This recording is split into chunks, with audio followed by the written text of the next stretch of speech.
Good morning, good afternoon, good evening, whatever time it is, wherever you're watching. Welcome to Bridging the Gap, episode number 35. 35, almost my eight. Well, yeah, episode 35. Yeah, that's KD's old number. He switched to 7. So, I'm just and they trying still got smacked last night or night before, didn't they? I mean, they paid to defend the champs, man. I mean, it's going to be hard to beat Milwaukee this year, bro. I want Brooklyn to get another one.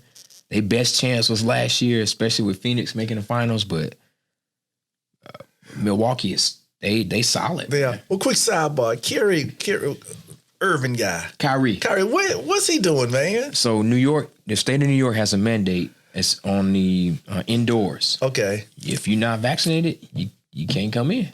And he's not anti-vax as much as he's trying to be an advocate for people who are getting laid off and having decisions made for them based on them not getting vaccinated. Okay. So he's trying to be a voice to the voiceless in his eyes. And he's done some great things, to be honest with you, man. I know he did some stuff for my gentleman in Minnesota. What's his name? The guy, I Can't Breathe. Oh, yeah. Golly. I'm embarrassed. I don't even remember. Jesus. We got you, though. Yeah, so he paid some stuff off from him. Yeah, I remember. He's done some college tuitions that he's paid. So he's done a lot of great things, especially for the African American community at large. And this is the stance he's taking. I got you. All right. He's the team is supporting him, but they said, look, man, until you can fully participate, don't come to the arena. Yeah.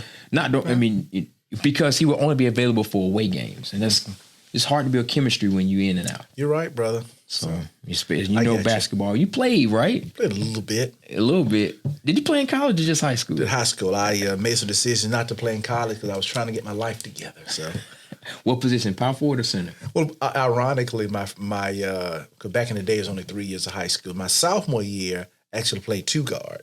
Oh, okay. 2-guard. My junior year, we got shorter. I played power forward, and my senior year, we got shorter. I played center. So I went the wrong direction. If I had stayed at 2-guard, I might have done something. You might have. Okay. All right. For the people that don't know, how tall are you? Only 6'4", man. I'm a shrimp on the court. Okay. 6'4". That's small, man. Think about it. That's small. I'd have been in the NFL if I was 6'4". Okay. No, today what are we talking about? Man, we're going to revisit something, talk about building wealth online businesses. And today I want to go off script a little bit. I'm hoping you and I can take some time today to talk about what we're doing. Not in an arrogant way, a boastful way, but a very practical way. Because again, in Bridging the Gap, you got old school, you got new school, and there's so much opportunity there that we just got to dive into that and just tell the people what we're doing right now. Gotcha. Okay. Well, how you want to start it off? All right. Well, the first thing I think about, something you said to me a couple of years ago, and you simply said that marketing is the millionaire maker. And probably now it's probably the billionaire maker. I was reading an article now, and there are about 13 or 14 black billionaires now. Yeah, 13 or 14, of course. And only about 3 or 4 were in the U.S., but a lot of what they did have an online presence. Of course, we know MJ's one and Oprah's one. Those were the 2 blacks, and there's a few more in the States. But I thought about Amazon, and I really haven't done a deep study of Amazon, but I'm just amazed at how the internet's been around, I think, since about the mid-'60s, but how he, being Bezos, was able to look at something old but see something new. And I've learned that, and that's sort of a motto I've embraced, is that I really can tell, or you can tell when your mind is changing when you look at something old, internet, but you see something new. Sears didn't see it. Nope. A store called Cook's didn't see it. They were out there too. A lot of other stores. Radio Shack. Yeah, Radio Shack. They didn't see it. And God knows the video thing. I see it. Blockbuster. They didn't see it. I mean, I remember when Joe and I first got married, Blockbuster took a lot of our money, boy, going in and out, trying to find a store. But when I thought about Amazon, the phrase they've sort of got now is click to brick. Meaning they started with just online clicking and buying. And now now they're doing a lot of brick stuff because they got so much distribution that when they started with one building to distribute things, now they have hundreds of them nationwide because people are ordering so much. So again, I just want to talk a little bit today about what we're doing and why we're doing it. Got it. Real quick to backtrack. George Floyd. I don't know why I couldn't remember his name. But golly. And I see his face. I'm like you, man. So Kyrie did some stuff with him. But yeah, man, it is amazing how things kind of evolve over time, how Netflix replaced Amazon. And even you think about like Uber and how it kind of revolutionized the taxi business. Oh, no doubt about it. Yeah. I would love to see a deep dive on how Airbnbs are affecting the hospitality industry, in particular hotels. Yeah. I'm sure they still get their fair share, but I know they've had a market hit, I would imagine. Oh, no doubt about that. Because Airbnbs have become so popular. And when you think about that, even though that's brick and mortar, the brick and mortar actually came from an online presence. Right. Somebody marketed, somebody did webinars, somebody had ads. It started all online that drove them to the brick and mortar. And sometimes we fail to realize that online is driving everything that we do, period. Yeah. Uber Eats, DoorDash. Same concept. Oh, that's true. That's true. Yeah, agreed 100%. Yeah. I get tickled when you say that because, of course, I was back in college before you were born, and my daughter's there now, and we have a shared debit card so we can teach her how to play Monopoly in real life. And I look on there, and I tease her. I said, who is this dude called DoorDash? I got to meet this dude taking a lot of your money. I got to meet this dude. And but, of course, so that's how she orders. But it's an online, even though it's physically brought to you, not brought to you by one of those drones yet, but it's physically brought to you, but it started with an online presence. Yep. And if we're going to build kingdom and generational wealth, we're going to have to master doing it online. It doesn't end there. No. Amazon's a good example because so many, out where I live out Highway 70, they got a huge distribution center. Yep. Publix, the new grocery store, huge distribution center. So though it started online, it was built online, it's now taken a life of its own that now went from click to now brick. Agreed. And a byproduct of that, and again, a lot of people who just getting started on this entrepreneurial journey, I know I was super interested in it at one time. Somebody got to transport all these goods. No doubt about it. You're right. So trucking is a way to go. I just read an article about it being, I believe, I want to say 1 million containers sitting off the coast of California right now, ready to be unloaded. It is a record high. Yeah, but that shows how well the economy is doing now. What caused it to go that way? Whether that's an influx of cash or printing money or whatever. But for it to be that much stuff waiting to be shipped shows that we're in a good spot as far as the economy goes, in my personal opinion. I agree. And even the president about a week ago launched what's called 24/7. Yep. But particularly on West Coast, they're actually operating 24/7. And you're right.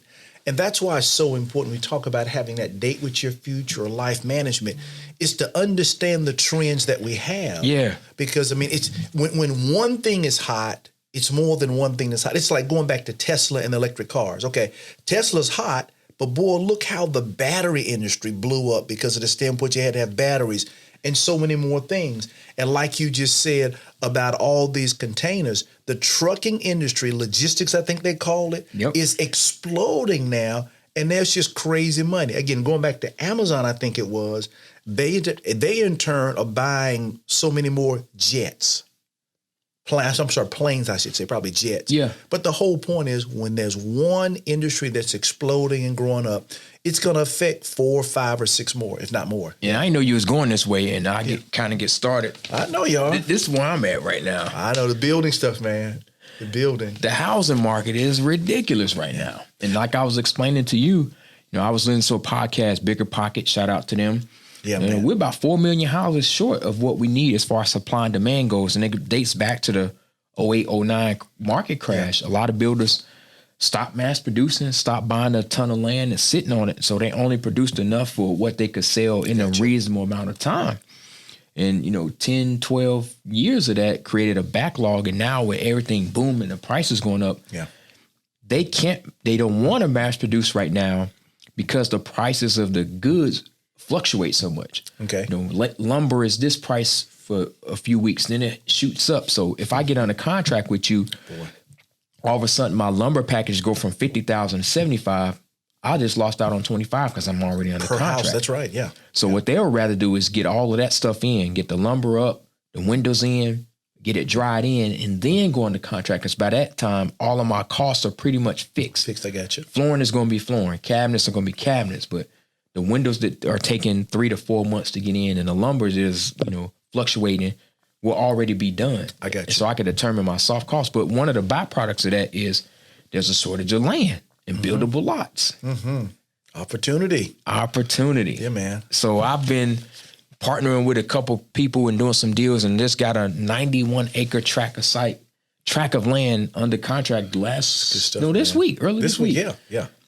Man, it's crazy because it is in the country, about 15 minutes off the highway. But the way my end buyer, who I've already got, the way he explained it to me was the people we're selling to, they either going to choose between a 10-year-old double wide or this house 15 minutes off the highway. Which one you think they're going to pick? I'm going with the house. And so it made perfect sense. So we can try to approach it one or two ways. We can take the 91 acres and do 215,000 square foot lots. Okay, I got you. Or we could rezone it and do closer to 8,000 square foot lots. I got you. And the end buyer would prefer us to do 8,000 square foot lots. I got you. And see, and this goes back to what we talked about before, the power of an informal education, the power of reading, of researching. Again, it goes back to this. How long have you been looking at land? I mean, think about it. You knew about land 5 years ago, didn't you? I did. I didn't know it was like this. But 10 years ago. Yeah. And that's why I go back to that concept. You can tell your mind is expanding when you look at something old. You've seen it over, land on top of land on top of land. But now you see something new. Yeah. And I'll tell you how it all started, because 8 years ago, I was heavy in construction and building. Right. A church bought some land. They put a sign, coming soon. And I called them because I wanted to build a church. Yeah. Called them 3 or 4 times. Just so happened 8 years later to ride by, see the same sign, overgrown, nothing built. I said, I wonder if they want to sell the land. It's the same land I called 8 years ago about building. I got you. But now I saw this opportunity to develop. I like that. Because it was right across the street from a tract builder. They had established community, and they listened.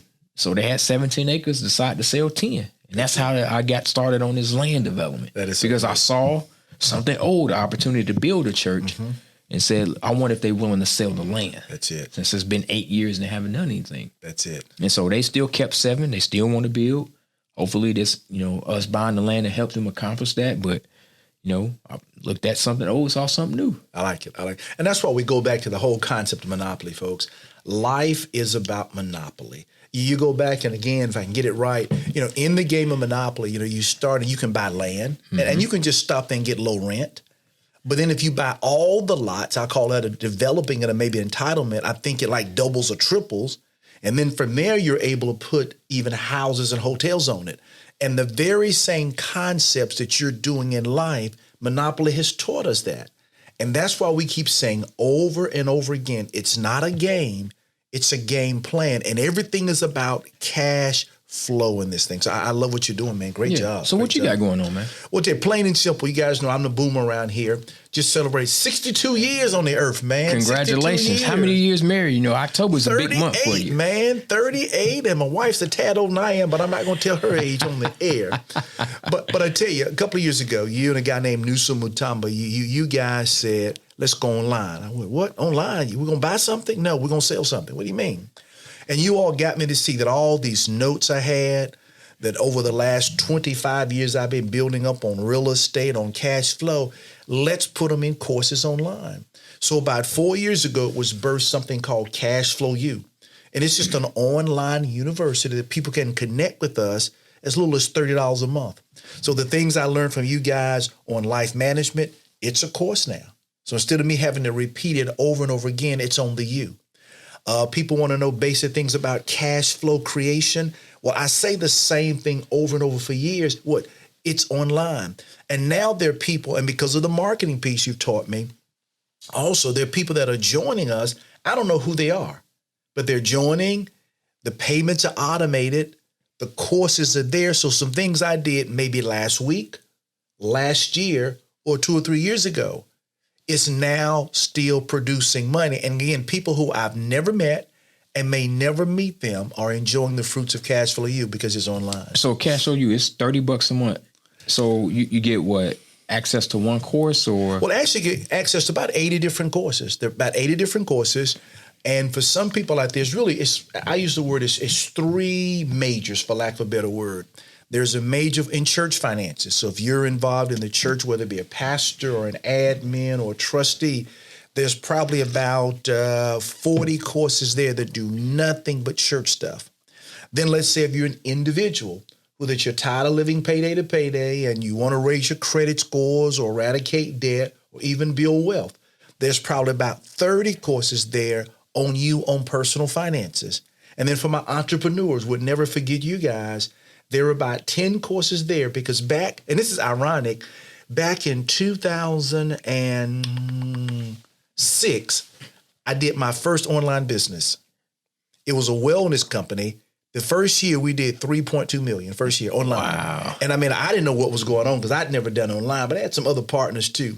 But my point in saying all of that is we actually show people how we built that business and how we're building this business to sell. And we walk those entrepreneurs through step by step how to scale. And as you've taught, the part about get traction in your business so you can scale the sales. So again, guys, if you want to know anything about money, it's on the U, Cash Flow U. Cashflowu.org.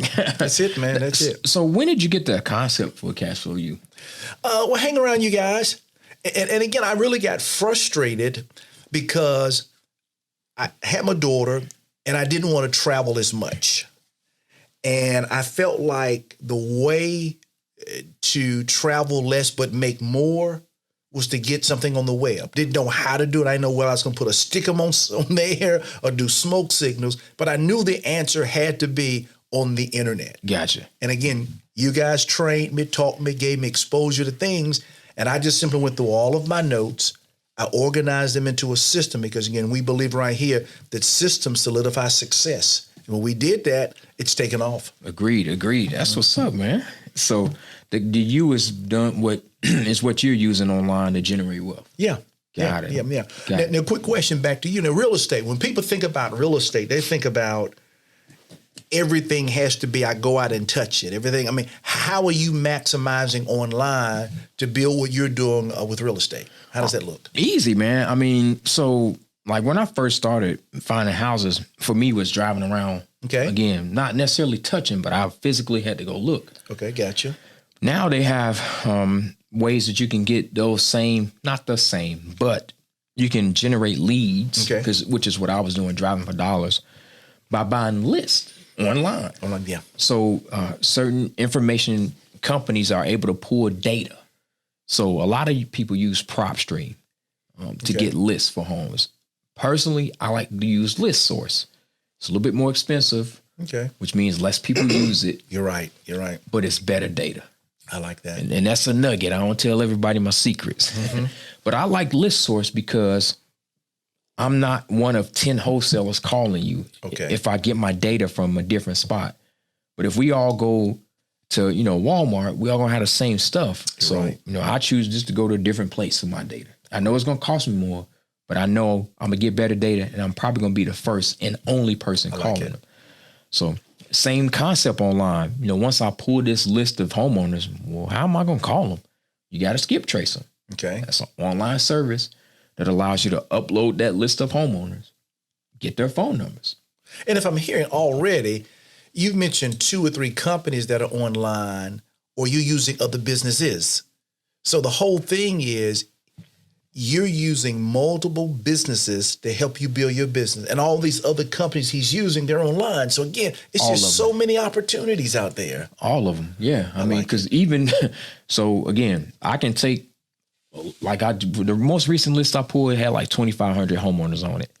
So that'll be a lot for me to call 2,500 homeowners hand dialing. Mm-hmm. Or there are companies that have auto dialers. Mm-hmm. Call Tools is one, Mojo Dialer is one, where you can upload that list of phone numbers you just skip traced and call them through the internet. Wow. CRM system, whether that's Podio or Excel spreadsheet, whatever. But a lot of what you do will be based off online. I mean, you probably do 5 to 8 steps before you ever talk to or meet with the actual homeowner. I got you. And 5 to 8 of them are online. I got you again. And you know, it's sad to say, for years we've talked about the wealth divide or the division between wealth people as far as have and have not. It's grown bigger during COVID. Yes. Because you and I both can attest to that COVID's been a tragic thing. We've loved ones have been affected, millions of lives lost. But we've made more money in COVID, not taking advantage of people, but taking advantage of their online platform. Because people were home more, people were on their computers more, new businesses birthed out. So during COVID, you can really assess whether or not you have used technology. If you've gone down financially during COVID, it's probably because you don't have a strong enough presence online. Yeah. The people that Amazon sales are crazy. Apple sales are crazy. Netflix, even Tesla, because people are buying cars online, being delivered, and driving away. Yeah. Yeah, online is definitely ballooned. For lack of a better word, during COVID, just because that was the only way we can buy stuff. You couldn't go to the store. And people found that, hey, this works. It does. Even working from home. Like, look, we still able to be productive, generate revenues. Right. Maybe we don't need all this office space no more. Yeah. So it's just kind of revolutionizing the industry. And what we have to learn to do as entrepreneurs or even individuals who, are working full time and just, trying to get not over the hump, but get to that next level. Next level, yeah. Is adjust to the market. You're right. See what the market is doing and see how you can capitalize. I agree with you, man. And my final thought here, Council, goes back to managing your life. And as something in my office, I've said it over and over again. People's lives are so mismanaged that people appear to be busy, but they really aren't. They aren't accomplishing anything. And this creates a lot of frustration and a sense of hopelessness. Get control of your lives where you can learn and invest in you. Thank God for the investments in the market, in real estate, online. But the greatest investment, or one of the greatest investments you will ever make, will be in your financial literacy, and begin it today. Yeah, agreed, man. Your financial literacy, personal development, and for me personally, is learning how to say no. I mean, everything is not an opportunity. Everything could be, but you got to think, if you're saying yes to something, you're probably saying no to something else. The more you add on your plate, just the less effective you're going to be able to be. I agree with that. Unless you're willing to sacrifice sleep or something like that. But like, you saying no to an opportunity is you saying yes to something else. So I don't look at it like I'm missing out. Just I'm doubling down on what I truly believe in. There you go. That's it. That's just how I like to think about it. That's how again, I remember I had about 9 things on my board, and you challenged me on the trucking.